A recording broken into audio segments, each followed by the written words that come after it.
Olá pessoal, vamos aí continuar para finalizar, né, esse assunto de inequações exponenciais.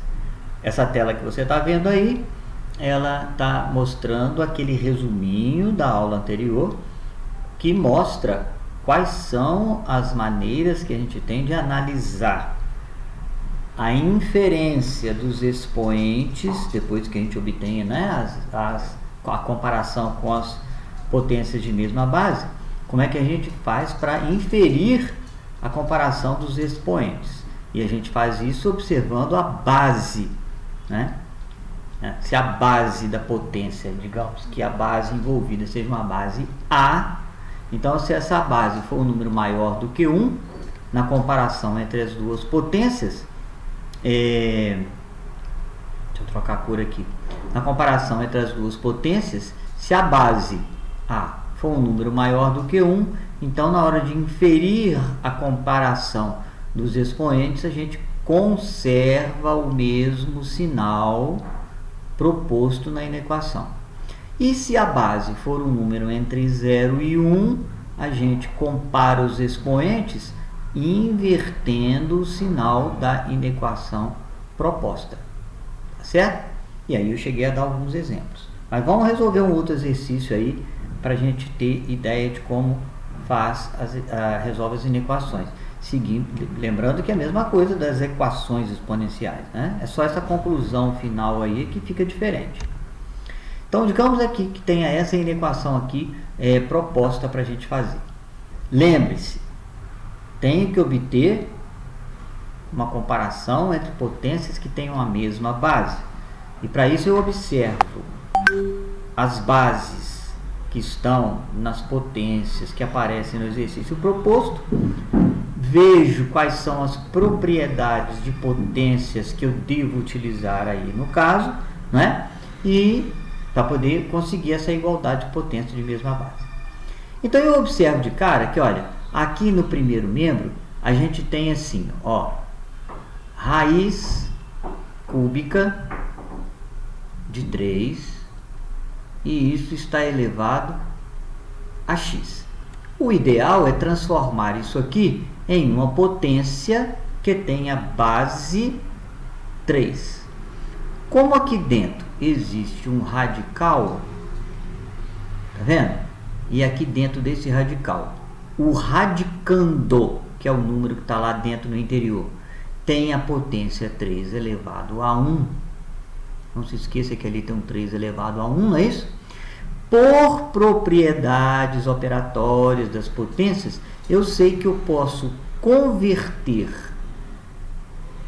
esta potência que está aqui em essa raiz, aliás, né, esse radical que está aqui, numa potência de expoente fracionário. Isso é 3 elevado a 1 sobre 3. Lembra da propriedade de potência? Quem está por dentro está por cima, quem está por fora vem por baixo no expoente fracionário. Então, esta potência aqui, ela passou a ser aquela que está lá dentro do parênteses. Como esta radiciação está elevado a x, aqui também continua elevado a x. Pronto, então eu já converti essa situação em uma potência de base 3, ok?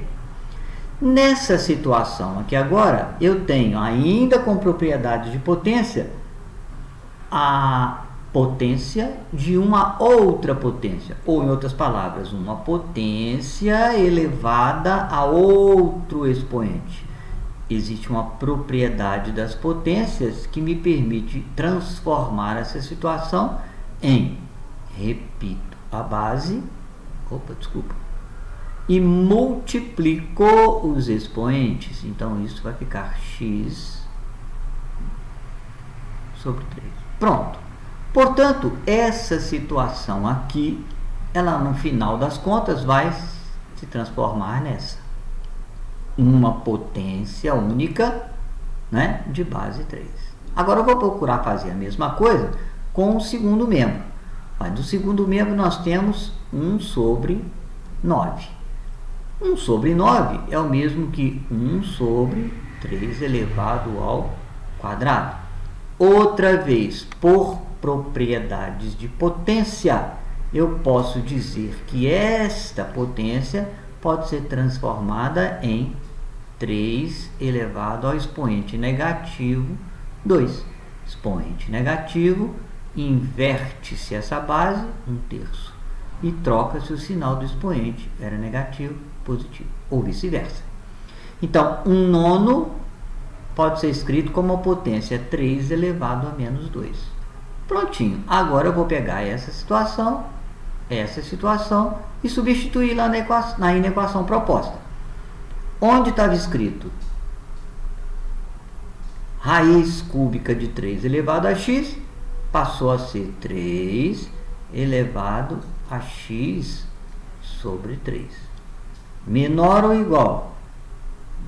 Onde era 1 sobre 9, passou a ser agora a potência 3 elevado a menos 2.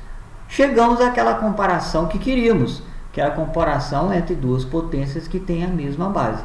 Agora eu lembro daquela regrinha do slide anterior. Observa essa base.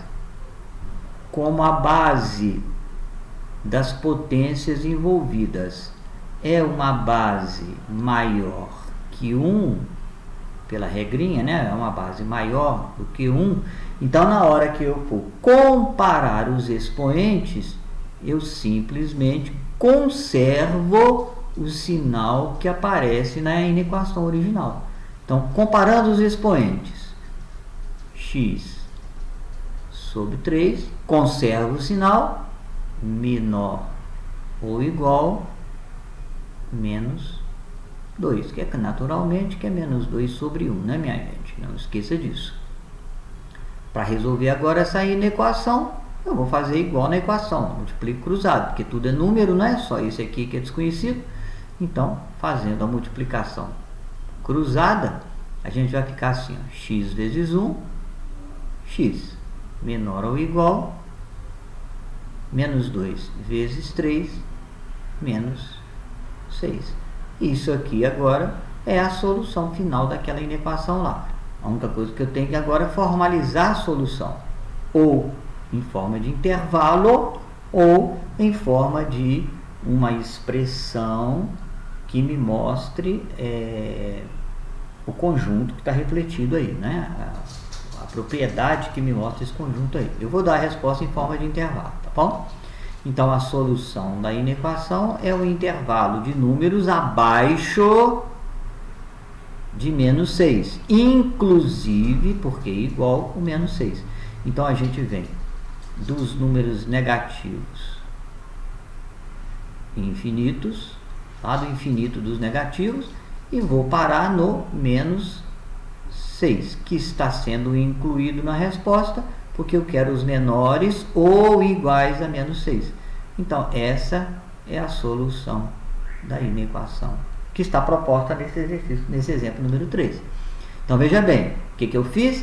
Apliquei propriedades operatórias das potências para, na inequação, conseguir uma comparação entre potências de mesma base. E aí, usar a regrinha para poder finalizar, arrematar o exercício. Tá claro? Vamos ver mais um exemplo agora.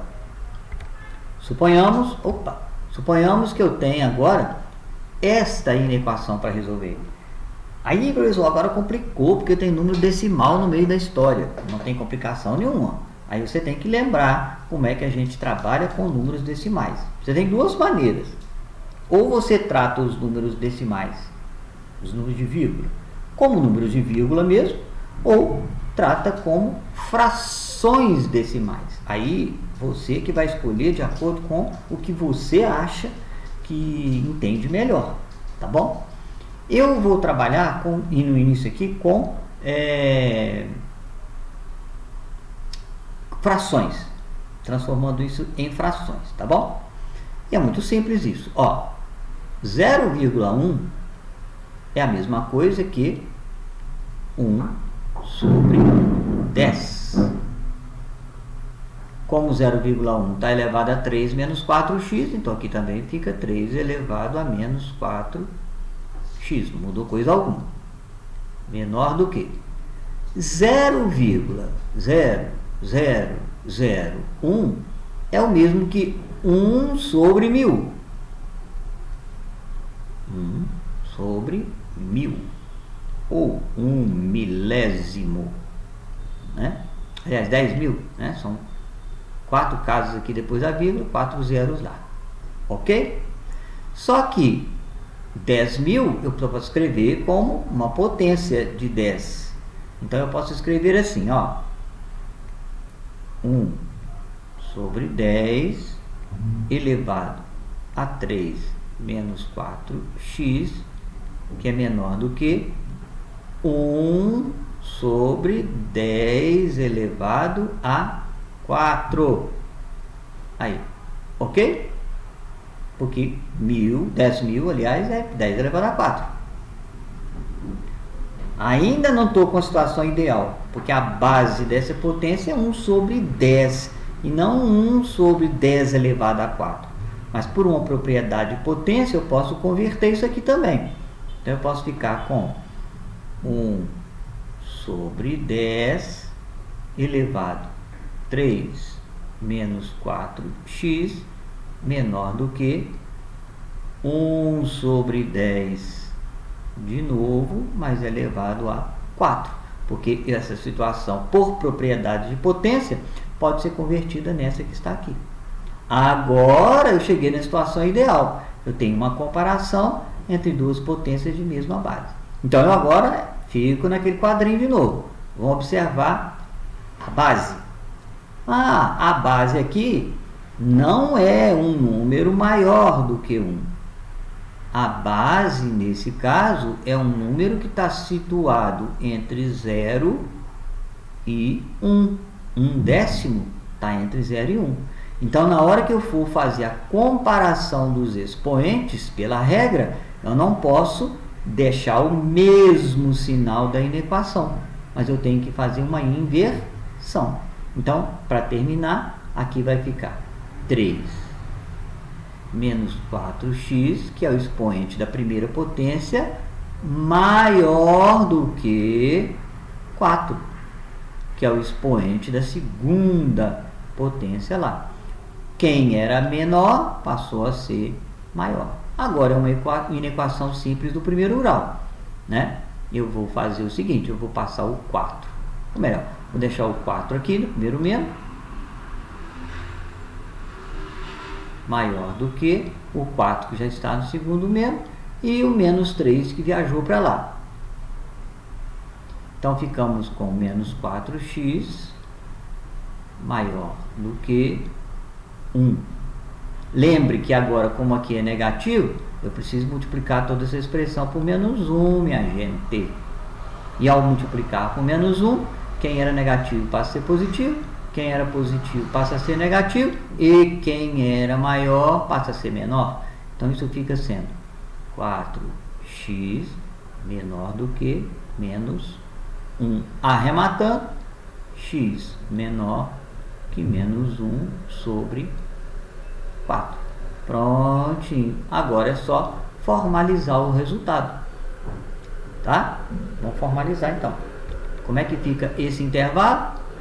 Solução. Vou colocar aqui, ó, bonitinho. Solução. Vamos fazer as coisas direito, professor. Borrachinha. Volta lá, a canetinha. Solução da inequação. O que vai ser?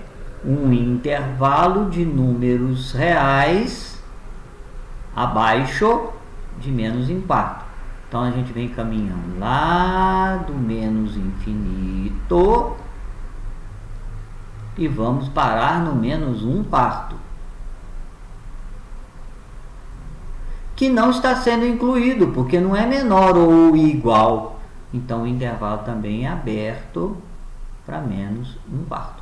Este sim é o arremate de solução da nossa inequação exponencial proposta aí. Perfeito? Então, está resolvido mais um exercício desse assunto. Tchau para vocês. Até a próxima, se Deus quiser.